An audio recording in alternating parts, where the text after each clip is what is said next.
मेरे बच्चे, बताओ मुझे, रात के उस वक्त उनके घर आखिर करने क्या गए थे? सही तो पूछ रहे हैं बाबा, आप वहां क्या कर रहे थे? बाबा, मैं अपनी बेटी को लेने के लिए गया था। रात के वक्त? जहान, खिजर साहब अभी होश में आए हैं। अभी इनको परेशान ना करो। अल्लाह ने चाहा तो बहुत जल्द ठीक हो जाएंगे और हम इनसे बैठकर सारी बातें कर लेंगे। हाँ, आप सही कह रही हैं भाभी। भाई की तबीयत बेहतर हो जाए और क्या चाहिए। अपनी इस हरकत का अंजाम भुगतना पड़ेगा उन लोगों को। मेरे बेटे पे हमला करके कितनी बड़ी गलती की है पता लगेगा उन्हें। बाबा, आप ऐसा मत कीजिएगा। अरे मेरी प्यारी बेटी, आ जाओ दादा की जान। अरे इधर आओ मेरी आराम से बोल बेटी। बेटा। मैं अभी इन लोगों से यही पूछ रहा था, मेरी प्यारी बेटी मुझसे मिलने नहीं आई। मेरी जान। मैं आ गई बाबा के पास। मैं आपका बाहर इंतजार कर रही थी क्योंकि ये लोग बच्चों को अंदर आने नहीं देते। लेकिन अब मैं डॉक्टर अंकल से परमिशन लेकर आई हूँ। आपको पता है, मैं आपसे मिलने के लिए पहले भी यहाँ आई थी। उस वक्त आप सो रहे थे। मेरी प्यारी बेटी, मुझे मालूम हो गया था कि तुम बाहर ही हो। जानता था कि तुम मिलने आओगी, क्योंकि ऐसा हो ही नहीं सकता कि मेरी बेटी मुझसे मिलने ना आए। सच में बाबा, मैं आपको बहुत ज्यादा मिस कर रही थी। मैं आपके लिए अल्लाह ताला से बहुत दुआ मांग रही थी, वो हमें छोड़ के ना जाएं बल्कि ठीक होकर घर आ जाएं। नहीं मेरी बच्ची, मैं तुम्हें नहीं छोड़ सकता। ऐसा कभी मत सोचना, मैं हमेशा तुम्हारे साथ रहूंगा। मेरी बच्ची, कभी रोना मत और ना ही कभी परेशान होना। बाबा, मैं प्रॉमिस करती हूँ अब नहीं रहूंगी, क्योंकि मेरे बाबा हर प्रॉमिस पूरा करते हैं। आप और आप ही के अलावा सभी मुझसे झूठ बोलते हैं, कोई सच नहीं बोलता।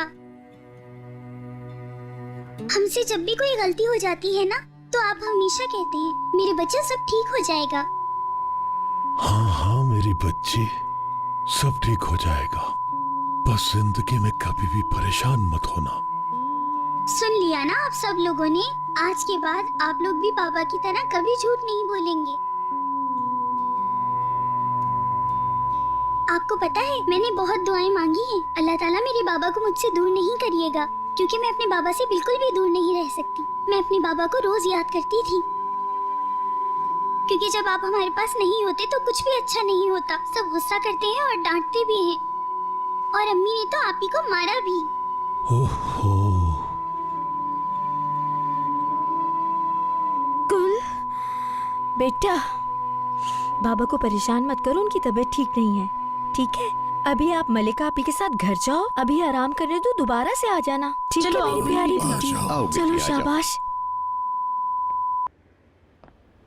ओह मेरी प्यारी गुड़िया, कहा ना परेशान मत हो। अल्लाह आपको जल्द सेहतियाब करे। तुम्हारा बहुत शुक्रिया। खुदा हाफिज बाबा। खुदा हाफिज मेरी बच्ची, मैं जल्दी घर आ जाऊंगा। और रोना नहीं।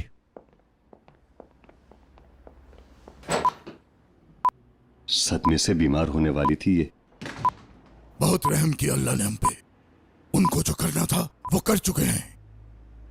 अब बारी हमारी है, हम उनको बताएंगे कि हम क्या बाबा, मेरी बात मानिए। प्लीज, आप लोग कुछ नहीं करेंगे। मैं अब सिर्फ इतना चाहता हूं कि ये बात खत्म हो जाए। अगर आप लोगों ने ऐसा कुछ किया तो आप लोग मुझे खो देंगे। मगर भाई, उन्होंने आपको कत्ल करने की कोशिश की है, क्या हमें उनसे सवाल पूछने का कोई हक नहीं? नहीं। खिजर भाई ठीक कह रहे जहान, तुम जानते नहीं कि खून का बदला खून ही होता है, और इससे सबसे ज्यादा हमारी औलाद मुतासिर हुई है। तुम बीच में मत बोलो, हम जानते हैं कि हमें उनके साथ क्या करना है। मैं क्यों चुप रहूं बाबा? क्या आपको आजाद की फिक्र नहीं है? आपको मेरे बेटे की हालत नजर नहीं आती क्या? हम सब में से किसी को नहीं मालूम कि वो आगे क्या करने वाला है। भाई ने तो अपना बदला पहले ही ले लिया था। बस अब इतना चाहती हूँ कि किसी को कुछ ना हो, खास तौर पर मेरे बेटे को। अब आप सब लोग प्लीज बाहर आ जाएं। पेशेंट को मजीद परेशान नहीं करें। ठीक है बेटी, जा रहे हैं। खिजर, बिल्कुल परेशान नहीं होना। अच्छे डॉक्टर हैं, सब कुछ ठीक हो जाएगा। अल्लाह हाफिज। बाबा, मुझसे वादा कीजिए कि आप कुछ नहीं करेंगे। वादा कीजिए बाबा, वादा कीजिए। जहान। ठीक है भाई, आप फिक्र मत करें।